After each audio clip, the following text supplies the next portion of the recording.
Our country, along with the United Kingdom, was the first in the world to install a railway network. On May 5, 1835, the first ever track for passenger trains was unveiled between Brussels and Mechelen. With this, Brussels became the first capital in the world to have a railway connection. It was quite an occasion. Ladies and gentlemen all gathered to witness the amazing spectacle. What a crowd it was! It was such a success that as from 1843, the state allowed private companies to lay and operate the lines. Stations became the new city gates. New districts sprung up all around them.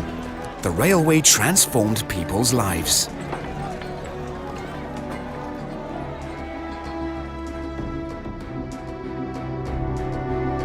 In 1870, the Belgian network already had over 3,000 kilometers of track in the hands of around 40 different companies. It was time for reform. The government did what was required and bought up the private companies one by one. It was the golden era for the train, and the future was bright.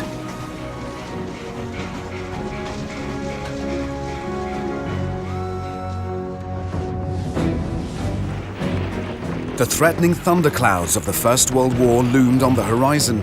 The toll was severe. 2,100 railway workers lost their lives. July 23, 1926 was an important day. It was the day that SNCB was founded. It marked the beginning of big changes. The railways had enormous potential. The Belgians steamed ahead of the rest between both world wars. They broke the world speed record for trains with a revolutionary locomotive, the Type 12 Atlantic.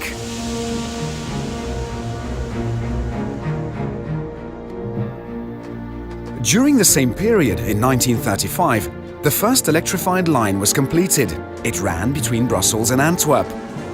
As well as resisting growing competition from cars, they also had to face the 30s economic crisis.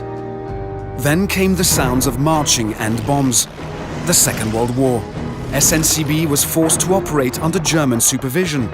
Even so, many railway men were active in the resistance. The war cost 900 of their lives. Alongside material damage, the railway network was largely destroyed. Everything needed rebuilding. After the war, SNCB put all its efforts into modernizing the network. With over 5,000 kilometers of track, the network was greater than ever. In 1952, after years of hard work, the Brussels north-south connection was finally completed. Brussels became the heart of the railway network. It was the dawn of a new era. Passengers in 1956 were looking for comfort. SNCB launched the first car sleeper express on the European continent. In 1957, the Trans-Europe Express made its maiden voyage. As a forerunner to the HST, it marked the beginning of a new style of travel. Once again, the train sparked people's imagination. However, in the 70s, the oil crisis took hold, people's purchasing power plummeted, and the SNCB was also forced to tighten its belt. Despite the crisis, investments continued, including the development of new trains. Even so, passengers stayed away from the train. Competition with cars was enormous, and SNCB lacked the resources to tackle the challenge. However, it was not the end of the railway. The arrival of the HST in France and Germany and the building of the Channel Tunnel gave the train a new lease of life and put Belgium right at the heart of the European high-speed network. By the 1990s, SNCB had become the country's largest investor. Everything went up a gear. The construction of high-speed lines began.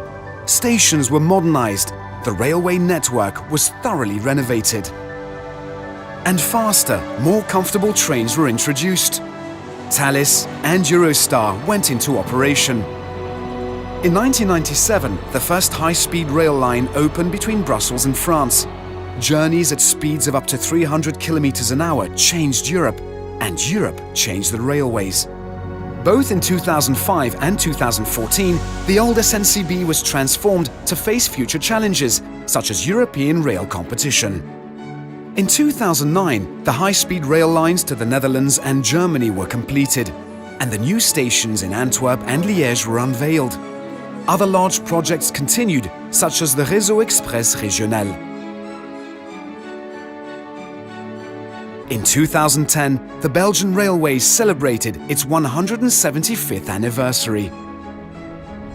With almost 240 million passengers per year in Belgium, the train is now more popular than ever.